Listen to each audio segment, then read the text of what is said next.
Generating traffic and sales can be a challenge for online merchants. But selling on the Walmart Marketplace puts your products in front of millions of customers who shop on Walmart.com. And right now, sellers who join Walmart Marketplace can save up to 50% on referral and fulfillment fees for the first 90 days. So get started today. Head over to marketplace.walmart.com/savings. That's marketplace.walmart.com/savings.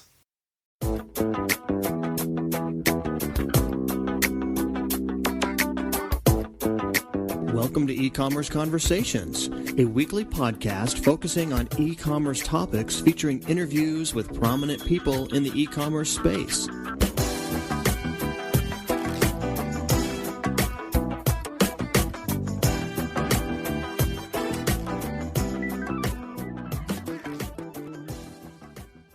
This is E-Commerce Conversations by Practical E-Commerce.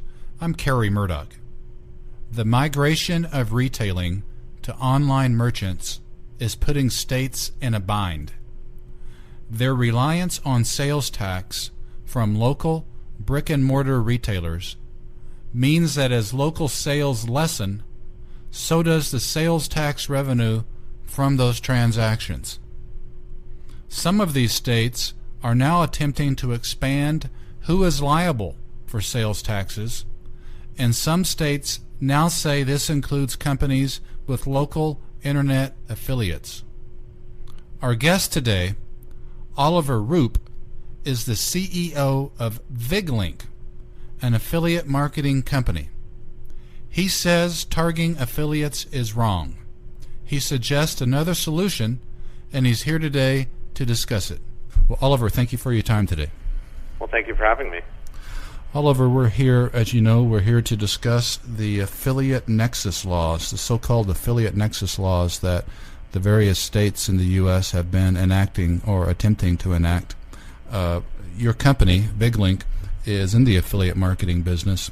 And before we start talking about the affiliate nexus laws, could you give our listeners just an overview of what it is that your firm does? Absolutely, and thanks for having me. So the firm is called VigLink, as you mentioned, and we help publishers become affiliate marketers. We have a piece of software that publishers can install on their site that makes the act of linking out to merchants and participating in their affiliate programs very easy. So an affiliate marketer is someone who, let's say, has a blog, they write about a book, on that blog and link to the book on Amazon. If they click through from if a reader clicks through from the blog to Amazon and buys the book, Amazon will pay a fee to that blog author. But actually collecting that money and enrolling in all the right programs and doing all the right things is fairly detailed administrative work that a lot of people just don't do. So we do it for them, and in return we take a cut.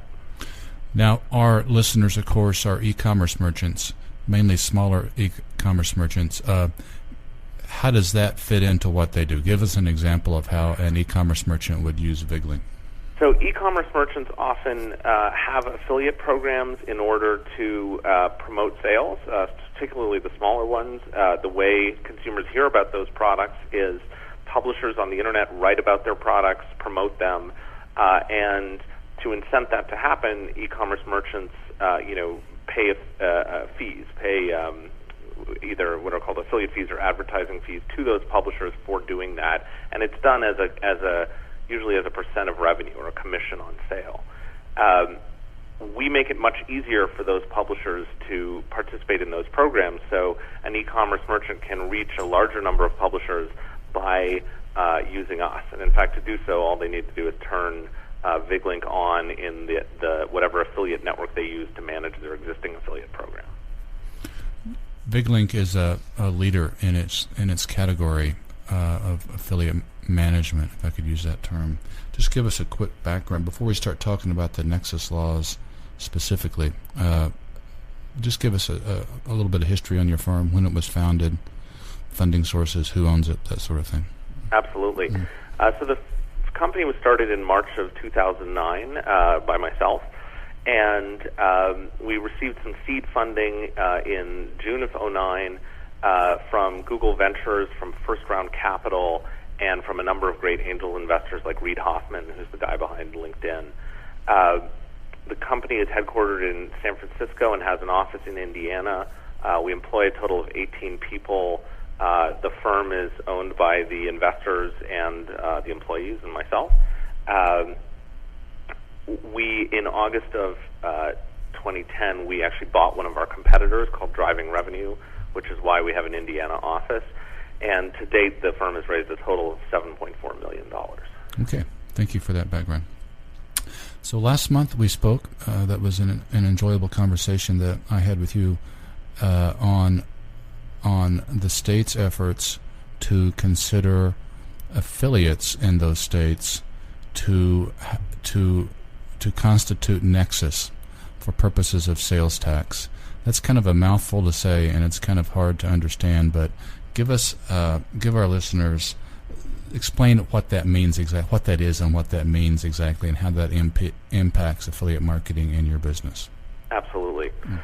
So if any of your listeners are situated in California or a number of other states throughout the country, they may notice that if they purchase something on Amazon or a number of other internet retailers, they are not charged sales tax. And the reason for that really stems actually from the Commerce Clause of the U.S. Constitution, which says one state may not just tax another, only the federal government can tax interstate commerce. And Amazon is a company, just to use an example, is a company that has no physical presence in California, and so they are not required to collect sales tax from Californian customers on behalf of the California state government. Now, these state governments are attempting to more broadly define what a presence means in order to force Amazon to collect sales tax from their customers and remit it back to them. So that these laws have been passed in a number of states, largely, we believe, through the agitation of the physical retailers like Walmart and Walgreens, because they have physical presences in the states, and so they do need to collect sales tax, and so they are trying to, impose those taxes on their competitors. So, as a citizen, I ask you to put on your voter hat for a sec rather than the entrepreneur hat that you typically wear, and let's assume that let's talk about what lawmakers should do in terms of the rise of online retailing. As we understand it, the rise of online retailing is creating a problem for the various states and municipalities who have historically relied on sales tax revenues from the local Walmarts or from the local brick and mortar retailers that you just mentioned. So now there's a lack of sales. There's a shortage of sales tax, or less sales tax coming in than what they thought, and that's the issue we're talking here. So what's the answer? So we absolutely sympathize with states who feel they need to raise revenue, and I think it's worth mentioning that those purchases are not tax-free. The purchaser is supposed to report their purchase to the government and remit taxes themselves. Very few people actually do that, but it has certainly never been a tax-free purchase. We think that the correct place for any adjustment of rules that needs to happen is in the federal government. The Constitution reserves to the federal government the right to tax interstate commerce, and as a practical matter, a federal rule would apply to everyone and avoid these issues of venue shopping and job flight that plague the state-level initiatives. So I think if California, feels the need to raise revenue by changing how taxes on internet purchasers are collected, California has senators in the federal government, and we believe should address, their issues there. The concerns with the state-level issues, one is there are very clear constitutional issues. This whole battle has been fought once before with the mail-order retailers, where physical retailers were upset that catalog companies could mail product to their state, without having to charge taxes. And that was actually decided by the Supreme Court, who said, and obviously I'm paraphrasing, that physical presence and Nexus are not just what you wish they were. They're actual legal concepts that have a definition. And so just because you say that something constitutes a Nexus doesn't in fact mean it does. So I think that's the sort of theoretical reasoning. The other one is a very practical thing where none of these laws have actually raised taxes for any of the states that have passed them. As soon as the law is passed, the physical retailer breaks ties with all affiliates in the state and still does not collect any taxes. So, every state that has enacted these, has actually seen a decline in revenue because they still don't get to collect any sales tax from the out-of-state purchases, and they drive the affiliate jobs either out of state or destroy them altogether. The federal example that you just cited, I'm still catching up with that just a little bit. So, what sort of law? What would that be exactly? Is that a law that a federal law that applies just to internet retailers? Or? So Senator Durbin of Illinois actually has announced that he intends to introduce legislation in the fall that would tax internet purchases and basically require internet retailers, regardless of where they're located, to collect taxes from purchasers in a state on behalf of that state and then remit it to that state. The federal government, actually has the authority to tax interstate commerce, and any rule that passed would apply nationwide, and so you wouldn't have this issue of, companies and retailers trying to dodge from one state to another, to sort of benefit from the rule differences. That proposal that you just suggested from Senator Durbin, has that actually been formally proposed? He has announced that he intends to introduce legislation. Okay. I don't think anyone has seen it yet, or certainly we haven't. But he believes this needs to be adopted at the federal level, and he intends to address it in the next session. And from your standpoint, that is the better answer in terms of getting the federal government. Just to make sure I'm understanding, getting the federal government, since it's interstate commerce, throws it out of federal courts presumably, and applies to everyone evenly.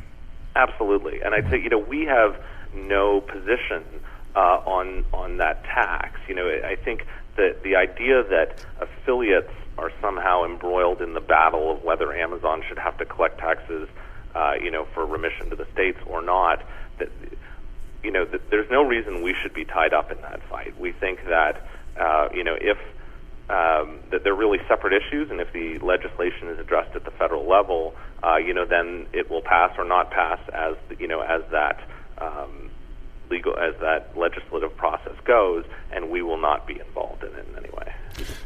It does get to be very arcane, it strikes us, in terms of the various proposals that are floating around. One of those is in Texas, as you probably know, that I don't believe this has been enacted, that applies to web servers and attempts to link a company's business on a Texas-based web server as constituting affiliates, and that can be very confusing. So your suggestion certainly is interesting. Yeah, I think the notion of that you mentioned, it should be frightening to businesses far wider than just affiliates. I think if you use a vendor, Akamai is a great example. They're what's called a CDN, a content distribution network. They have servers all over the world, and if the government sets up a system where you can't choose a vendor without doing very thorough legal analysis of all the jurisdictions in which their servers sit, that really becomes a huge regulatory burden and literally will, put friction on the creation of new businesses altogether. Vendors who offer their services over the internet will find it harder to get customers if those customers are worried about suddenly having to pay taxes in a new jurisdiction, or even just have to, study the laws. They just won't do it. And so, given the employment situation we're in, given how reliant we are on, so-called tech innovation jobs, passing laws that make it substantially harder to create those jobs and invest in companies that do create those jobs seems like bad public policy. Oliver, we have just another minute or so left here today. Anything else on your mind as it applies to Nexus laws, affiliate marketing for our listeners of e-commerce merchants? Absolutely. I'd say our basic point is that we take no position in whether internet retailers should be required to collect taxes or not. We just think that lawmakers should enact a solution that will actually be effective and will actually collect tax revenue. The laws that are proposed and that have passed recently, none of them have actually been effective in collecting that tax revenue, and so they just introduce regulatory burden and cause job flight and venue shopping. The correct place for this to be addressed is at the federal level. Okay. Well, for purposes of our listeners, we've been visiting with Oliver Roop. Oliver is the founder and CEO of VigLink. That's an affiliate marketing management company. That's viglink.com, V as in Victor, IGLINK, viglink.com. And Oliver Roop, we want to thank you for your time today, sir. Great. Well, thank you very much. Thank you.